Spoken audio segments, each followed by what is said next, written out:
Então, gente, boa noite para quem eu não vi ainda. Que Jesus nos abençoe nessa noite e a gente possa sair daqui, daqui a pouco, daqui a alguns minutos, melhores do que quando a gente aqui chegou, né?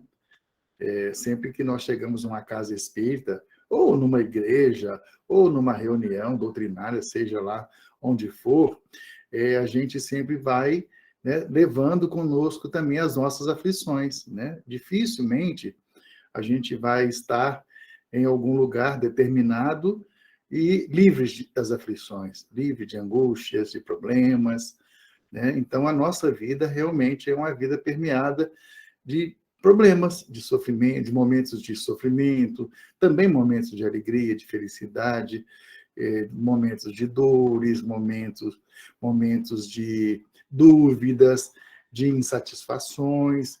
Então, são momentos que estão presentes na nossa vida e nós não conseguimos nos desvencilhar. Aliás, a proposta, né, ao nós reencarnarmos, é exatamente essa, de a gente lutar contra as causas que nos trouxeram sofrimento, contra más tendências que podem nos trazer sofrimentos. Então, é sempre uma luta, né? Não uma luta do bem contra o mal, mas uma luta para a gente extirpar o mal que ainda está dentro de cada um de nós, né? É aquele mal que não é causado pelo demônio, pelos espíritos obsessores, seja lá por quem for, por influência deste ou daquele, não é assim. É o mal que ainda está presente em nós e que nós sabemos disso, né? Nós temos essa consciência. Como é que eu sei que o mal ainda está presente na minha vida ou nas nossas vidas?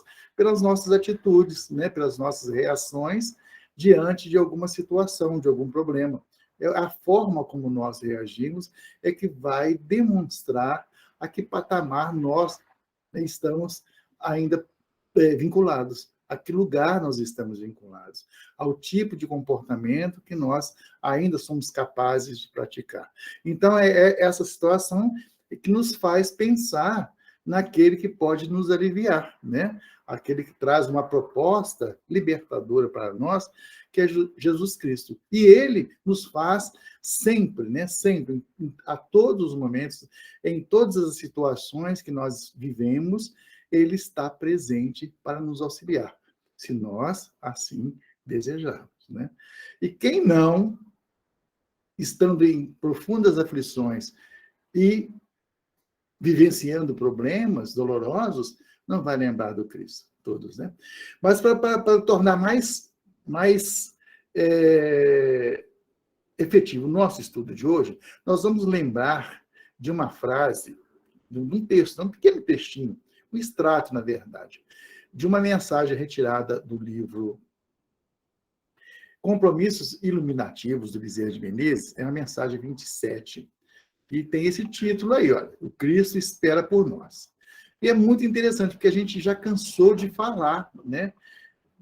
Falar essa mensagem, falar essa frase, o Cristo espera por nós, né, durante muito tempo, e a gente ainda continua questionando o significado exatamente do que vem a ser o Cristo espera por nós. Ora, o Cristo está esperando por nós. É o que Bezerra de Menezes nos fala nesse livro, Compromissos Iluminativos. E por que ele está esperando, né? Diz lá Bezerra de Menezes que há 2 milênios nós chamamos por ele, agora ele está chamando por nós. Por que ele está chamando por nós? Porque fomos convidados por ele, por Jesus, pelo Cristo, a colaborar com a implantação do bem na Terra. Aprender a servir e amar, para que consigamos alcançar uma vida de paz e abundância, né? Então, veja que o convite foi feito pelo Cristo há 2.000 anos atrás. É este convite que nós estamos falando, é deste convite que nós estamos falando, né? Esse convite que Jesus nos fez exatamente há 2 milênios atrás, quando nós chamamos por ele. E por que é que nós chamamos por ele? Porque nós estávamos perdidos, sem orientação, né? Sem destino, nós não sabíamos para onde ir. Vivíamos em uma sociedade, né, dominada pelos poderosos, uma sociedade extremamente egoísta, extremamente materialista. Então, nós chamamos por ele. E, aliás, nós estamos chamando por ele há mais tempo. não só há 2 milênios, mas antes, né? E isso é comprovado lá no Velho Testamento pelas falas, né, daqueles profetas que antecederam Jesus. Então, nós chamamos por ele, porque nós estamos precisando de socorro, de orientação, alguém que pudesse conduzir o nosso barco, que pudesse traçar para nós o mapa para que nós pudéssemos seguir adiante. Nós estávamos paralisados, sem saber para onde ir. Então, Jesus veio e nos convidou, isso aí nós podemos comprovar lá no Novo Testamento, no livro de Mateus, de Marcos, Lucas, João, e ele nos convidou ali naquela época, de diversas formas. Né? De diversas formas, ele nos convidou. Para quê? Para que nós pudéssemos colaborar com ele na implantação do bem na Terra. Um planeta ainda passando por situações penosas e que precisava de avançar. E só avançaria com a vinda do Cristo, né? Ou a partir da vinda dele. Mas o Cristo só não conseguiria. Ele precisa também das nossas mãos, dos nossos braços, né?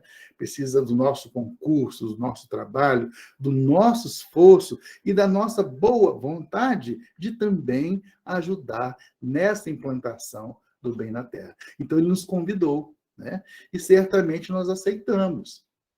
E aí, nós vamos nos lembrando que ele veio ensinar aos homens que a verdadeira vida não está na Terra, mas no reino dos céus. Ensinar-lhes o caminho que os conduz até lá, no reino dos céus, né? E ensinar os meios de se reconciliarem com Deus e os advertir sobre a marcha das coisas futuras para o cumprimento dos destinos humanos. Jesus, o Cristo, combateu constantemente o abuso das práticas exteriores e as falsas interpretações e não podia fazê-las passar por uma reforma mais radical do que reduzindo-os a estas palavras que nós bem conhecemos, né? Amar a Deus sobre todas as coisas e o próximo como a si mesmo. E, ao acrescentar, esta é toda a lei e os profetas. Extraordinário, né? Esse texto que está lá no Evangelho, segundo o Espiritismo, lá na introdução. Então, ali mostra, em toda a introdução do Evangelho segundo o Espiritismo, a missão de Jesus, a moral, a nova moral que Jesus trouxe, né?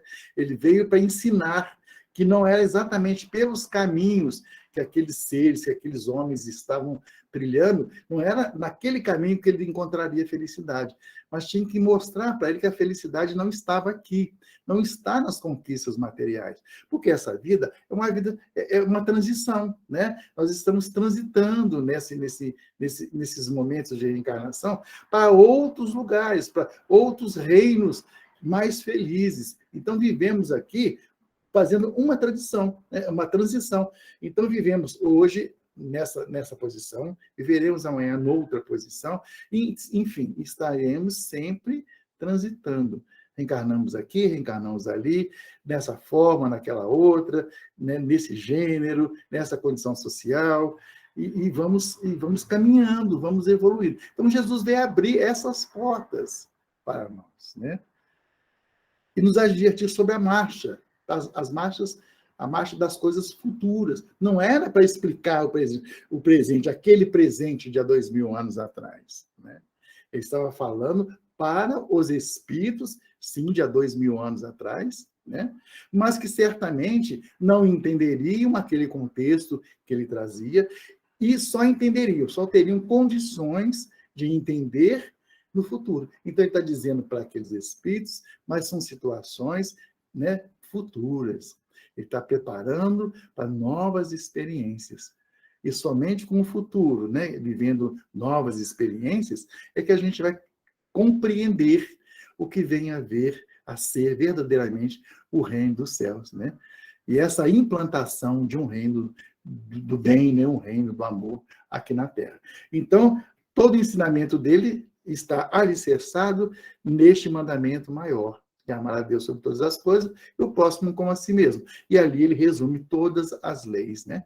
Todos os 10 mandamentos que nós conhecemos, né? Muito bem. E aí, veio nos convidar a ir a ele e a seguir com ele. Por que eu dei um destaque maior nesta frase? Para que a gente possa refletir nela, né? Ele veio há 2000 anos atrás, conforme nos disse muito bem o Bezerra de Menezes, naquela mensagem anterior, ele veio nos convidar a ir a ele, né? E não só, mas a seguir com ele também. Então, veja, ele nos convida a aproximar dele. Se ele nos convida a ir a ele, significa que nós estamos distanciados, não é? Que a gente não está junto com ele, que a gente está em posições diferentes. Mas ele quer que a gente se aproxime dele, que a gente esteja junto com ele. Então, ele nos convida a ir com ele. E depois que nós chegarmos nele, depois que nós estivermos perto dele, ele nos convida a continuar com ele. Como? A seguir com ele. Né? Então, não é só ensinar, né? Por isso ele é chamado de um mestre. Ele veio ensinar, exemplificar e estar junto conosco o tempo todo, porque ele sabe que nós somos incapazes, seremos incapazes de compreender todos esses ensinamentos que ele nos trouxe e que nos permitirá mudar a face da Terra, que nós não conseguiremos compreender de imediato, né? E que nós precisamos de tempo, né? De viver mais tempo aqui na Terra. Nós, os espíritas, sabemos que ele está se referindo a outras experiências reencarnatórias. Mas a cada experiência reencarnatória que nós estejamos com ele. Nós já recebemos o convite há 2000 anos atrás. E estamos recebendo o convite em todas as nossas reencarnações. Então, é um convite para estar com ele, né? E seguir com ele, de mãos dadas com ele, sendo orientado pelo mapa que ele nos deixou, né? Que vai orientar a nossa vida, os nossos caminhos, né? De preferência, caminhos iluminados, caminhos verdadeiros, né? Então, essa é a tônica do nosso estudo. Então, ele faz o convite. E nós, nesse estudo, queremos dar um destaque maior. Ele faz um convite como Salvador, né? Como Salvador. Lá no livro de Mateus, vai enfatizar muito bem isso, quando ele vai dizer: vinde a mim todos vós que estáis aflitos e sobrecarregados, que eu vos aliviarei. Tomai sobre vós o meu jugo.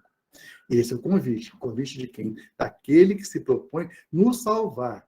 Salvar de onde? Salvar de quê? De nós mesmos. Né? Do mal que ainda habita, né? O nosso íntimo. É isso que ele está dizendo. Ele se propõe a salvar. O que ele faz? Ele oferece um caminho, ele oferece um outro modelo para que nós possamos nos desvencilhar desse mal que ainda habita em nós e está presente em toda a face da Terra. E esse mal que ainda habita em nós é que nos traz as aflições. E nós ficamos sobrecarregados.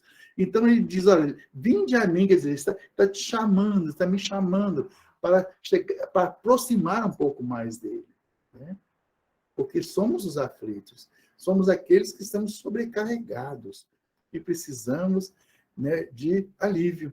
E Jesus, em todos os momentos, está disposto.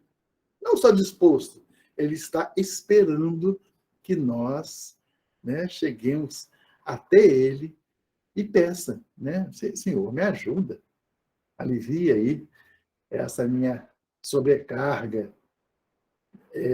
diminua a minha aflição, ou me livre dessas aflições, né?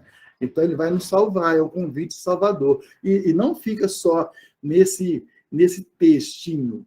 Olha, ele continua, né? Porque nesse mesmo texto de Mateus, do capítulo 11, aí quem faz o convite é o mestre conselheiro. Veja que a primeira parte do texto foi o Salvador, aquele que vai nos ajudar a nos salvar de nós mesmos. A segunda parte do texto de Mateus É o convite do mestre, que vai dizer, olha, e aprendei comigo, que sou brando e humilde de coração, e achareis repouso para vossas almas, pois é suave o meu jugo e leve o meu fardo. Então, Jesus chama ao seu coração todos os que estão cansados e oprimidos sob o peso dos desenganos terrestres. É o apelo sincero das mãos estendidas, do abraço fraterno, do secar de lágrimas, da oferta do ombro amigo e da manifestação de socorro, consolo e proteção. Veja a proposta dele. Ele sabe que nós estamos descumprindo aquelas leis. Lá no texto anterior, lá no livro de Mateus, Jesus fala que ele institui 2 mandamentos, o primeiro, amar a Deus sobre todas as coisas, o segundo, ao próximo como a si mesmo. E esses 2 mandamentos encerram toda a lei. Qual lei? A lei de Moisés. Essas leis que foram trazidas no Monte Sinai para que pudesse nos orientar a jornada. Mas nós descumprimos. Então, o que Jesus está fazendo? Ele está dizendo o seguinte, ó, volte, se coloque novamente sob as leis divinas. Lá no Livro dos Espíritos, na questão 614, vai falar das leis divinas ou leis naturais, que são essas leis que foram trazidas para orientar a nossa jornada. E nós descumprimos, nós ignoramos aquelas leis. E por isso estamos sofrendo. Por isso somos aflitos. Por isso estamos sobrecarregados. Então Jesus faz um outro convite. Olha, faz o seguinte, retoma, o cumprimento das leis. Porque se retomar o cumprimento das leis, vocês serão felizes. Porque as leis foram criadas para que nós, espíritos, fôssemos felizes e não infelizes. Então, ele está relembrando, e está dizendo, não é nenhum peso estar sob as leis divinas. Muito pelo contrário, peso mesmo é essa sobrecarga que nós trazemos nos nossos ombros. E que muitas vezes essa sobrecarga ela é gerada pelo remorso, pela culpa, pelas decisões mal tomadas, pelos efeitos das nossas decisões, pelas nossas más escolhas. Então, esse peso é maior do que o peso do fardo que Jesus quer nos colocar. E, na verdade, é o cumprimento das leis divinas e que ele veio restaurar através desses 2 mandamentos. Muito bem. E aí vem o convite do médico. E isso aí é uma passagem que tem em João, no capítulo 5, versículo 6, que diz assim, Jesus veio ver este homem, era um homem, deitado, e sabendo que estava nesse estado, havia muito tempo, disse, quer ele ser curado? Claro que ele foi curado. Mas qual que é essa situação? Qual é o contexto? Que história é essa? É que Jesus chegou lá em Jerusalém, e diante de alguns portões, umas portas. Jerusalém tem muitas portas.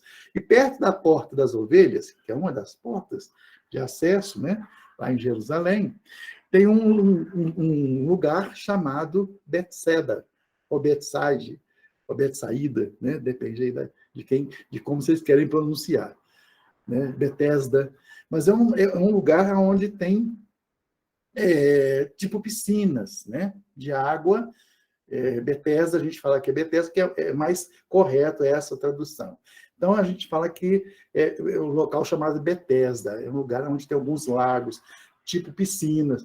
E em volta dessa piscina se aglomeravam diversos doentes, diversos enfermos, aleijados, cegos, de toda sorte de enfermidades, ficavam ali do lado daquela piscina, porque eles acreditavam que os anjos, em determinado momento, viriam e agitariam aquelas águas, as águas daquela piscina. E quando isso acontecesse, aquele que mergulhasse nesse movimento das águas seria curado. Então, eles ficaram ali muito tempo esperando que o anjo viesse e agitasse as águas da piscina de Betesda.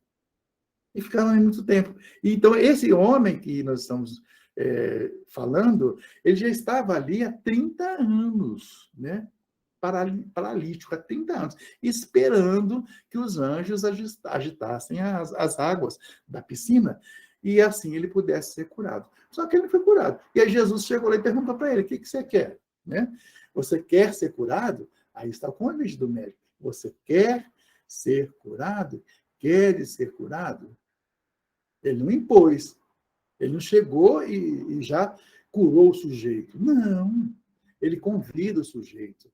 Porque isso significa, né? Ou pelo menos significava naquele momento, que a partir da hora que ele aceita Jesus, né, e Jesus vai tirar aquela enfermidade, vai eliminar aquela enfermidade da qual ele é portador, mas ele também fica ali, né, ele precisa de mudar o seu comportamento também. Né? É como você fazer um tratamento, você está doente e vai ao médico. O médico te receita determinados medicamentos, determinadas terapias. Você as cumpre, né? Aí você se cura. É o que ele está dizendo, né? A cura, eu vou curar agora, você quer, mas você precisa de se manter curado. E isso vai depender do paciente, né? Eu me curo da enfermidade física através da medicação, mas eu fico exposto ainda, né, às causas que me trouxe aquela enfermidade. Então, eu vou estar sempre de olho, sempre atentos para os primeiros sinais, né? Para os primeiros sintomas que eu possa vir a sentir no futuro. Então, você mantém a vigilância e a sua oração. É o que Jesus está falando com ele. Não é tão simples. É por isso que você precisa de escolher. Você quer ser curado? Então, ele foi curado, né? Então, esse é o convite do médico. Não só com essa pessoa, mas com todas as almas que passaram por perto dele, né? A exemplo disso foi que a Gisele trouxe na semana passada, né? Maria de Magdala, que foi uma pessoa enferma da alma e que foi curada pelo médico dessas almas, né? E aí vem o convite do pastor. Ele vai dizer: as minhas ovelhas ouvem minha voz, eu conheço-as, e elas me seguem. Aqueles que andam junto com Jesus, né? Aqueles que estão caminhando com ele, entendem a voz, compreendem a voz dele, né? O caminho a seguir. Aquela voz que vai orientar o caminho, o trajeto. Aí vem o convite ao trabalho, que foi extenso a todos nós. O convite do trabalho no bem. Convidou-nos a trabalhar no bem, a implantar o bem na terra. E aí, lá em Lucas, né, Lucas vai escrever assim, ele convidou-nos ao trabalho da semeadura da boa nova. E todos nós aceitamos. Todos nós, né? Pode ter tido alguma exceção, mas todos nós aceitamos, porque nós vimos verdade no Cristo. E nós compreendemos que a Terra só vai mudar, ela vai sair desse estágio de expiação, de provas, de sofrimento, quando nós começarmos a nos mudar intimamente. Então, nós entendemos bem e aceitamos bem a voz do Cristo, a voz do nosso pastor. Né? Mas aí o Lucas complementa, mas que ninguém, né, complementa a fala de Jesus, mas que ninguém que lança a mão do arado e olha para trás é apto para o reino de Deus. Não são aqueles que aceitam o convite de Jesus imediatamente, ou veem verdade naquilo, ou compreendem que é o melhor aceitar esse convite de Jesus e colocar em prática os ensinamentos que ele nos trouxe, mas compreender e colocar em prática. Não é, né, não é aceitar o Cristo, não é buscar essa compreensão, e quando chegam os momentos de dificuldade, nós abandonamos a nossa função, o nosso trabalho, né? Que é de semear, de trazer a semente, de espalhar as sementes da boa nova do Cristo. Então, aquele que começa e amanhã, né, deixa para lá, aquele que desanima, não é digno, né? Ele não está apto ainda. Não é digno, a palavra não é digna, mas ele não está apto ainda. O que significa que ele precisa de se preparar. Né? Se a gente ainda não é capaz de seguir adiante, não é capaz ainda de executar as ações que são necessárias, né, à execução, na implantação do bem na terra, então, não é que nós sejamos escorraçados e expulsos desse contexto, mas nós precisamos de nos preparar, então, para essas ações, né? Para esse trabalho de semeador. Esse é o convite do trabalho, né? Então, mais um exemplo de convite, né? É essa passagem aí do jovem rico. Existem outras, né, passagens importantes e que podem trazer um ênfase também para esse nosso assunto. Mas essa daqui é a mais conhecida, porque ela está mais presente na nossa vida, né? A gente se vê neste contexto. A gente se vê como protagonista dessa parábola. Veja bem, está lá em Mateus, dessa passagem, está lá em Mateus, no capítulo 19, versículo 16 a 22. Eis que alguém se aproximou de Jesus e lhe perguntou, era um jovem, né? Mestre, que farei de bom para ter a vida eterna? Aí Jesus responde-lhe, por que você me pergunta sobre o que é bom? Há somente um que é bom. Se você quer entrar na vida, obedeça aos mandamentos. Quais mandamentos? Aqueles 10 mandamentos que Moisés recebeu lá no Monte Sinai, né? Se você quer entrar na vida eterna, obedeça aos mandamentos. Quais? Perguntou ele. Aí Jesus respondeu, não matarás, não adulterarás, não furtarás, não darás falso testemunho, honra teu pai e tua mãe, e amarás o teu próximo como a ti mesmo. Vejam, detalhe, né? A gente tem explicado essa passagem, não explicado, refletido. Mas a gente tenta buscar mais atenção nesses mandamentos que estão aí. Veja que ele está falando de não matarás, não adulterarás, não furtarás. São poucos mandamentos, né? Na verdade, Moisés recebeu 10 mandamentos. Estes que ele está recitando aqui são alguns. E veja bem, quando a gente fala que a gente chama a atenção das pessoas para aprofundar numa reflexão, é que esses mandamentos recitados aí por Jesus se refere exatamente à relação que se estabelece entre as pessoas, né? Não é não matar porque você tem medo de ser preso, é não matarás porque você tem respeito à vida do outro. Você compreende que o outro é seu irmão. E aí vai nutrir por ele um sentimento fraterno, que é o sentimento de irmão. Não adulterarás, quer dizer, não prejudicará o sujeito, a pessoa, não trará dificuldades, né? Não vai adulterar aquilo que é natural, normal, adulterar o pensamento, por exemplo, das pessoas. Não é só questão de sexo, mas adulterar tem várias aplicações, né? No nosso dia a dia, na nossa vivência. Não furtarás. Não roubar, é não furtar o que é do outro, não com medo da lei que te penaliza, mas por respeito à propriedade do outro, à propriedade privada, né? Àquilo que pertence, né, ao outro que foi conquistado pelo seu esforço, pelo seu trabalho, pela sua luta. Não darás falso testemunho, não levantar falso testemunho, né? Incriminar inocentes, julgar anátema sobre as pessoas, pré-julgamentos, achar que a pessoa é aquilo que ele acha que pode ser, né? É levantar falso testemunho, é a fofoca destrutiva, e que às vezes a gente não se dá conta que num bate-papo, naqueles momentos de conversa, né, de repassar os fatos ocorridos, a gente muitas vezes pode estar lançando anátema sobre as pessoas, colocando, né, sobre aquela criatura ou sobre aquelas criaturas um falso testemunho, um falso julgamento, alguma coisa que não seja verdadeira.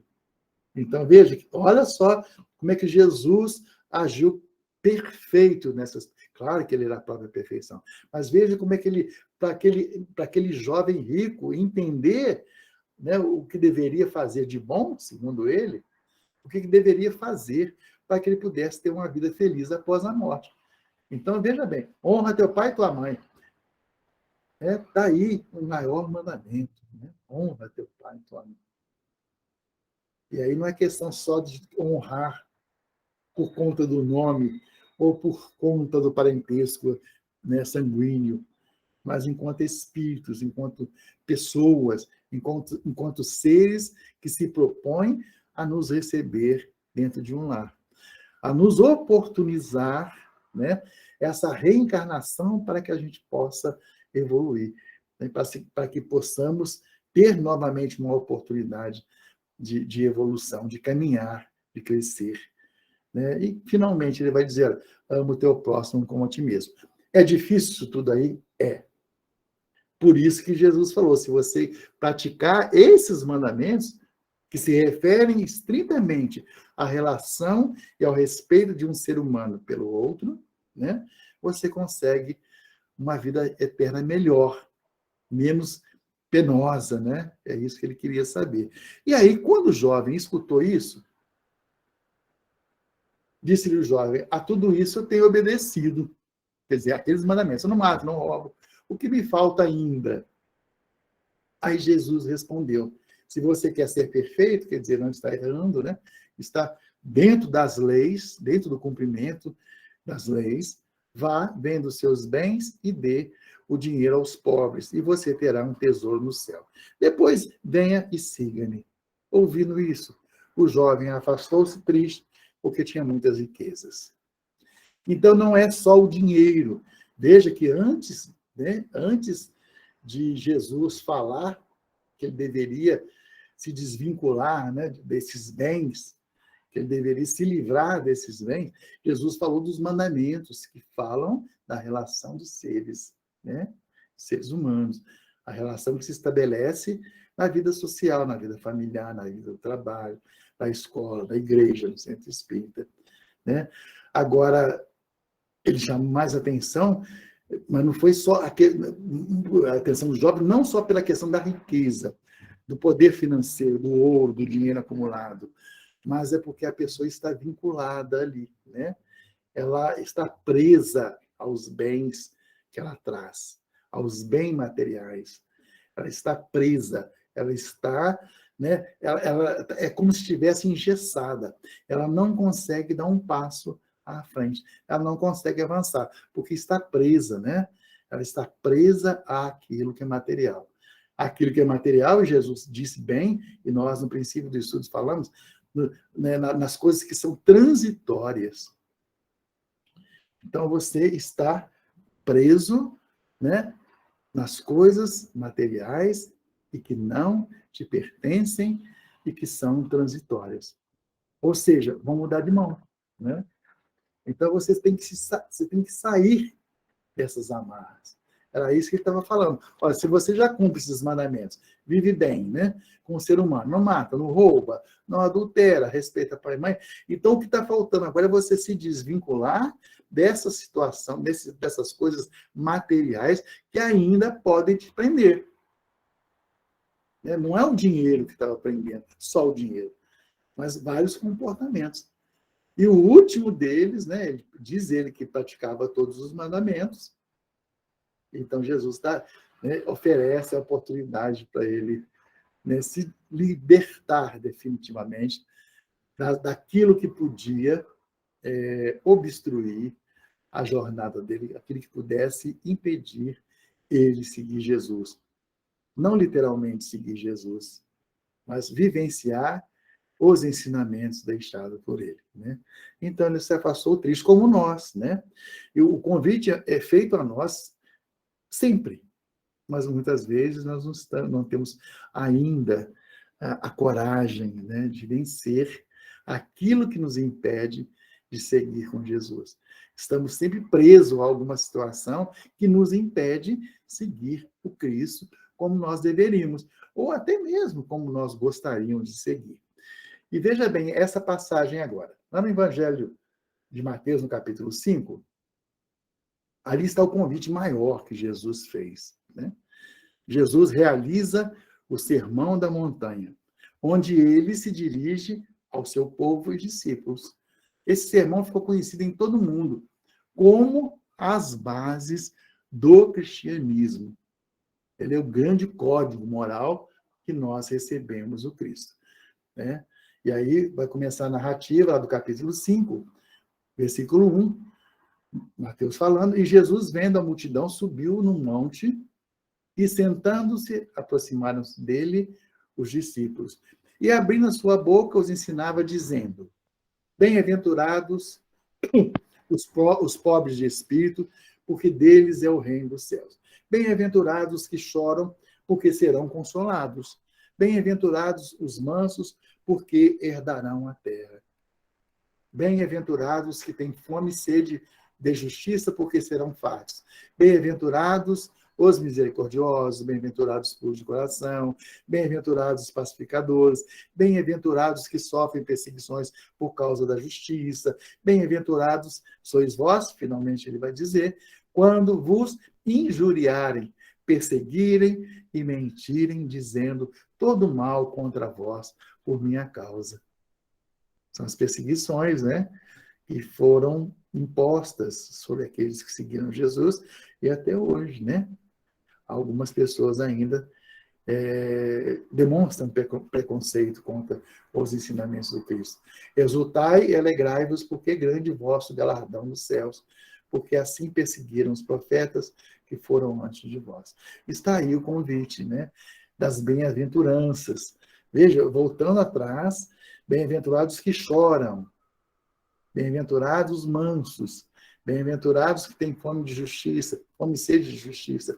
Veja o convite que ele está dizendo. Por que bem-aventurados? Porque é uma felicidade. É feliz, né? Bem-aventurados significa felizes os que, né? Felizes os que sofrem, felizes os que têm fome e sede de justiça, felizes os misericordiosos, felizes os puros de coração. Vê se isso não é um código moral, não é um receituário, não é o remédio que nós devemos usar para a misericórdia, né, de nós mesmos. Vê se não é isso, né? Convite maior não existe.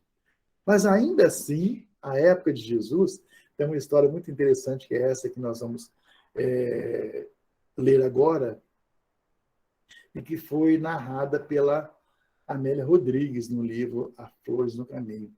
Vai dizer que depois de todo aquele momento, né, da bem-aventurança, naquele dia a canção das bem-aventuranças fora entoada por primeira vez aos ouvidos da humanidade para nunca mais silenciar sua voz. O impacto da mensagem impregnou a terra com uma vibração jamais sentida, assinalando profundamente a história dos tempos futuros. Jesus falou para o Espírito, né? Futuro, o Espírito eterno. O amor desatou finalmente seus elos e ligou as criaturas todas, umas às outras, para não mais se apartarem. A multidão dispersava-se, magnetizada pela embriaguez festiva das esperanças ditosas. Todavia, entre o momento da canção dos lábios de Jesus e o da ação dos homens no mundo, dobrar-se-iam os ervos de dor, de reajustamento nas engrenagens da vida, de recuperação pessoal. Não é assim? É assim, né? Escutamos a voz do Cristo, aceitamos o Cristo, confiamos no Cristo, mas entre aquele momento em que nós fomos convencidos pela verdade do Cristo, entre aquele momento e o momento da prática, existe um longo tempo, né? Existe um longo espaço, existe aí um lapso de tempo. E nesse lapso de tempo nós vemos os gritos de dor, né? As dificuldades no reajustamento, nas engrenagens da vida, a nossa adequação aos ensinamentos do Cristo, a recuperação pessoal, a reforma íntima, o conhecimento de si mesmo. Então, veja que é difícil. Nós aceitamos, sim, né, o Cristo e as bem-aventuranças, mas entre esse momento de aceitação e o momento de se colocar em prática, existe uma distância grande, né? E é isso que aconteceu nesse momento com o apóstolo Pedro. Quando a noite se adornou de estrelas e os ventos brandos cantarolavam o poema da tranquilidade na moldura da natureza em festa, Simão Pedro utilizou-se do bucolismo ambiente para interrogar emocionado o mestre querido. Dando voz emocionada, um acento de ternura, o dedicado e fiel servidor inquiriu: Senhor, a mensagem que ouvimos penetra-me a alma como um punhal de luz que fere a noite do meu ser com claridade nova. sangrando-me os sentimentos atormentados. Né? Estava libertando o Pedro. Enquanto a escutava, diz o Pedro, experimentei a morte, né, o final daquele momento, e sofri a vida. Mergulhei nas trevas do medo e surgir na meridiana bênção da esperança. Sufoquei-me em angústias e abri-me em confiança. Dor e paz se alternavam no país do meu coração, sacudindo-me em tormentas e calmarias. Dando-se mais ênfase em face do silêncio e da atenção do mestre, Pedro prosseguiu. A verdade é que sou passado e futuro. Neste hoje que nunca morrerá, né? É o espírito imortal. Ante a força da humildade, da pobreza, do amor, do perdão, da pureza, surge-me o impasse de como proceder em razão dos hábitos arraigados antigos. Como procederemos ante um adversário impiedoso a quem aprendemos a odiar? A gente fica calado, né? Porque a gente se vê nessa passagem, nessa história, como protagonista, como o é o Pedro. Como proceder ante um adversário impiedoso a quem aprendemos a odiar? Eu quero te servir, Senhor Jesus. Veja o que está dizendo. Eu quero servir, eu aceito, né? Eu fui envolvido por essa luz, mas a verdade é que eu sou passado e futuro, neste hoje que nunca morrerá.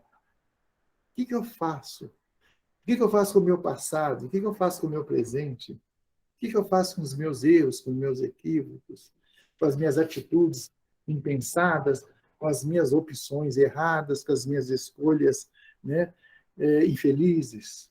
Como faço? Como é fácil para amar se eu tenho pessoas que eu odeio porque me prejudicaram? E aí, o mestre relanceou o olhar. Pela noite prateada, interrogou a seu turno. Simão, que sucede à noite visitada pela luz? Adorna-se de claridade, respondeu o interlocutor. E o pântano que vai drenado? Insistiu o mestre. Ah, oferece a terra para a agricultura, contestou prontamente o discípulo. Do mesmo modo, Simão, esclareceu o benfeitor celeste. Quem conhece o amor jamais odeia, e se traz na alma a vasa pútrida da animosidade, drena a fim de que a terra dos sentimentos se ofereça à sementeira da esperança. Interessante essa história, né? Linda, e que nos leva a refletir nessa situação. O que fazer? Porque eu quero servir ao Cristo. Eu quero seguir os seus mandamentos. Eu quero adequar a minha vida, as minhas ações a essa prática do amor, né, que Jesus nos ensinou. A amar o próximo, a amar a mim mesmo. Mas eu estou preso ainda a esse passado, a essas situações que me engessam e me impedem de caminhar. O que fazer? É o que Cristo está falando para Pedro, né? A gente vai drenando aos poucos, como se nós trouxéssemos dentro de nós esse pântano pútrido, cheio de coisas nocivas, e vamos drenando aos poucos, um pouquinho de cada vez, né? Hoje um pouco, amanhã um outro pouco, um pouquinho, e assim a gente vai drenando esse nosso pântano, esse pântano que ainda persiste em permanecer dentro de nós, não é? Então, este é o convite do Cristo. Cristo não impõe a sua vontade. Ele não impõe, né? Ele não te obriga a mudar, mas ele te convida à mudança e a lutar, né? A trazer a luz que vai, né? Retirando as sombras, né? Você vai adornando de claridade a sua vida. Você vai saindo da escuridão, das trevas, e vai deixando que a luz faça esse trabalho, né? Que vai se espalhando. E à medida que ela se espalha, as trevas vão se dissipando. Então, está aí essa mensagem, que é lá no livro Flores no Caminho, de Amélia Rodrigues, a mensagem de 16. É uma mensagem bem longa. Aqui nós só pegamos alguns extratos para que a gente pudesse enfatizar a proposta do estudo da noite de hoje. Então, diz lá o Emmanuel, no Vinha de Luz, no capítulo 31, lá do Vinha de Luz. O Mestre envia seu chamado a todos nós, sempre, sempre. A forma como respondemos tem a ver com a nossa condição individual. Valores, metas, conquistas espirituais já realizadas, as imperfeições. Ele afirma que recebemos esse chamado com temor, com temores, quanto às responsabilidades e críticas. Sabemos que Jesus está nos convidando a todos os momentos, né? Em todos os momentos da nossa vida, Jesus nos convida, nos chama a atenção, nos convoca a ficar com Ele. Mas isso, o aceitar ou não aceitar, tem a ver com as nossas condições, de que como nós estamos, né? De que condições individual nós estamos. Quais são os valores que nós já trazemos? Quais são as metas que nós propomos para nós? Quais são as nossas conquistas espirituais já realizadas? Também as nossas imperfeições, as nossas más tendências. Esse conjunto de situações é que vai definir se nós vamos aceitar ou não. E quando Jesus nos coloca essa proposta e a gente avalia as nossas dificuldades ainda, aí nós preferimos deixar para depois, né? Como o jovem rico, nós preferimos deixar para depois, já que eu sou incapaz de me desvencilhar das minhas posses ou daquilo que eu acho que tenho na face da terra, né? Diante dessa condição de cada um, é que se manifestará ou não nossa atenção ao chamado, ao convite do Senhor. Esse chamado requer, além de atenção ao chamado, ao convite que é formulado para nós, a nossa disposição em caminhar numa estrada que exigirá esforço por compreender a mensagem do Cristo e buscar vivenciar as propostas comportamentais que ela contém. E é por isso que a gente desanima, né? E a gente sabe o que significa seguir o Cristo. E o quanto nós precisamos de renunciar para que nós fiquemos livres, desimpedidos de caminhar junto com o Cristo. Não é assim? Aí essa mensagem também está no Vinha de Luz, no capítulo 50. E aí, finalmente, meus amigos, a gente vai encerrando com esse texto, né? Esta caminhada deve ser realizada com as nossas próprias pernas. Não há carona ou quem nos leve ao seu fim. Realizada com esforço pessoal intransferível, embora possamos contar com o apoio e motivação dos companheiros de jornada. A caminhada avança pelo esforço do caminhante e sua perseverança em alcançar o Mestre. Então, esse aí é o recado final, né? A caminhada é nossa.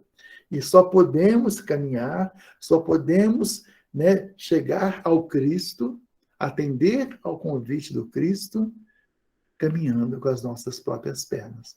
Não tem como alguém caminhar para nós. Ou seja, não tem como pegar carona. Não tem alguém que possa nos conduzir ao fim, a esse fim, a chegar até Jesus. Não tem. Então, nós precisamos de nos desvencilhar das amarras que nos impedem de caminhar. É difícil? Sim, mas não é impossível. Exige esforço? Exige esforço. Mas se nós desanimarmos antes de dar o primeiro passo, a gente não vai caminhar, né, em trajeto nenhum.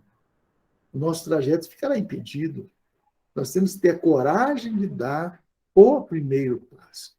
Depois que nós dermos o primeiro passo, nos né, vamos nos fortalecer, buscar força, buscar Jesus, e daí dar o segundo passo, o terceiro passo, o quarto passo, o primeiro metro, o segundo metro,